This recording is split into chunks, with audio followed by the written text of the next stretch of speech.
In 1977, Alain de Benoist wrote in his book View from the Right that the right is defined by its respect for diversity against egalitarianism, which represents sameness. This is his attitude in the pamphlet The Ideology of Sameness. He begins by stating that equality as an absolute value cannot exist. Equality only has meaning as a relationship to a particular thing. One can only be equal in respect to a particular quality, for example. Furthermore, inequality is actually a corollary to equality rather than its opposite. Similarity implies that differences exist, and as such, whenever we see equalities, we necessarily also see inequalities.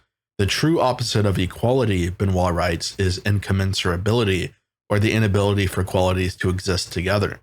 He notes that equality, as a mathematical value, does not exist anywhere in society except in the economy, where value is reducible to money, which is a numerical value.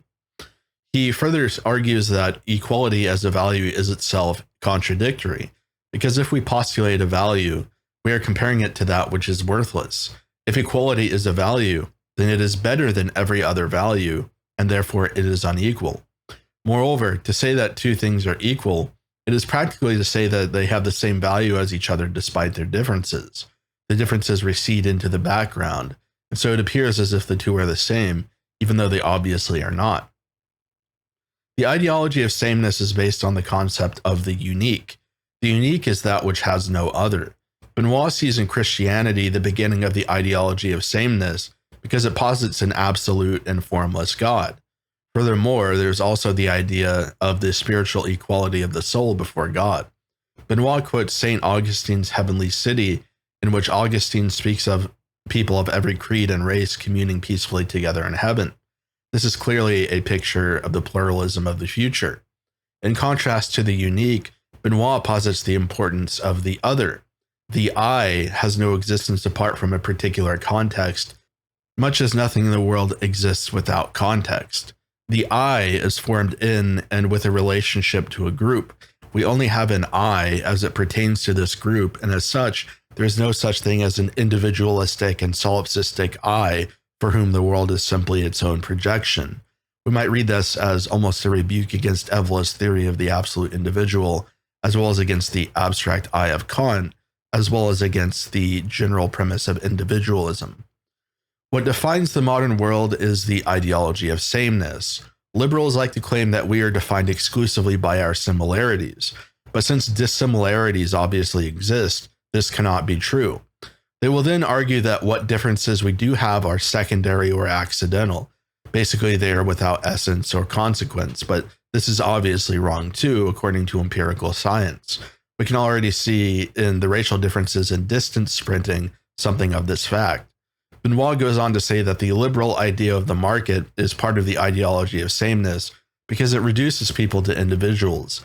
An individual is simply an abstract atom. He is equal with every other individual, and so he cannot have any differences. The market is thus a place where differences get subsumed into a vortex of individualistic money and exchange between anonymous people.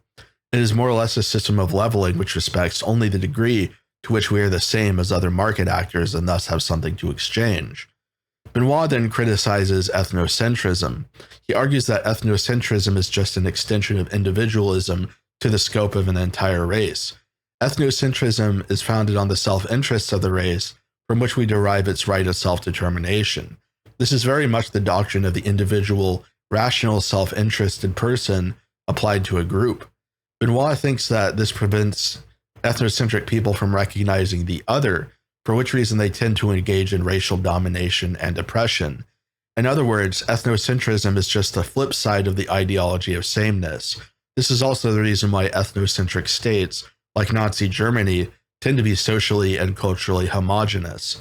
The same tendency to fail to recognize the other exists even for liberal humanists, because universalism is just the same extension of individualism, but this time to the entirety of humanity.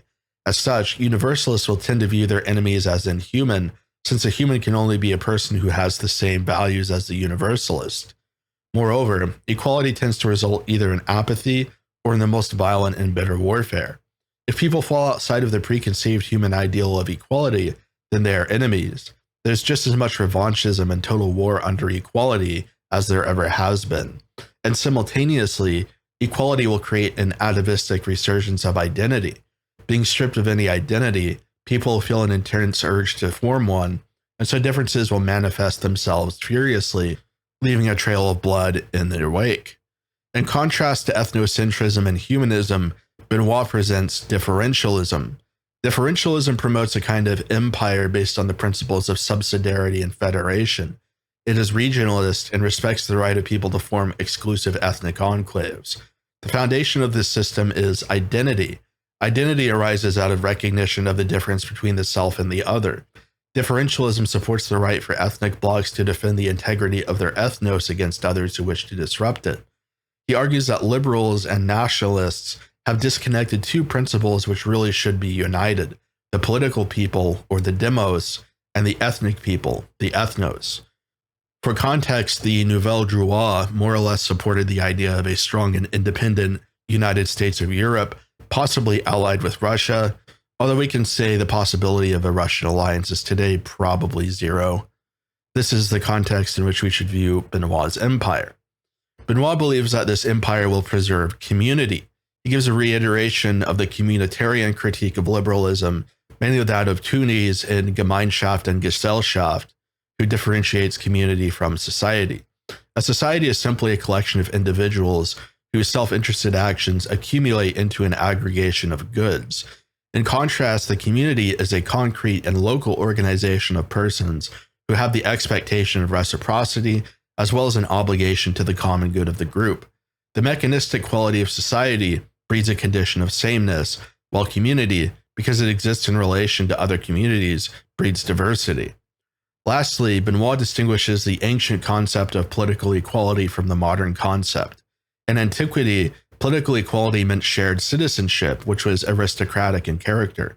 It denoted the right and responsibility for citizens to participate in the community. Modern political equality simply grants citizenship to everyone, increasingly without questions. I would say it's only a matter of time until non-citizens are granted equal rights to citizens. That more or less sums up the main points made in this pamphlet. I know this is much shorter than my other videos, but this was a short book. I would have combined this book with another one of Benoist's works, but I've already gone over Beyond Human Rights and the Problem of Democracy, which were also quite short. That just leaves his book on myth and his book on populism, both of which are much longer and deserving of their own videos.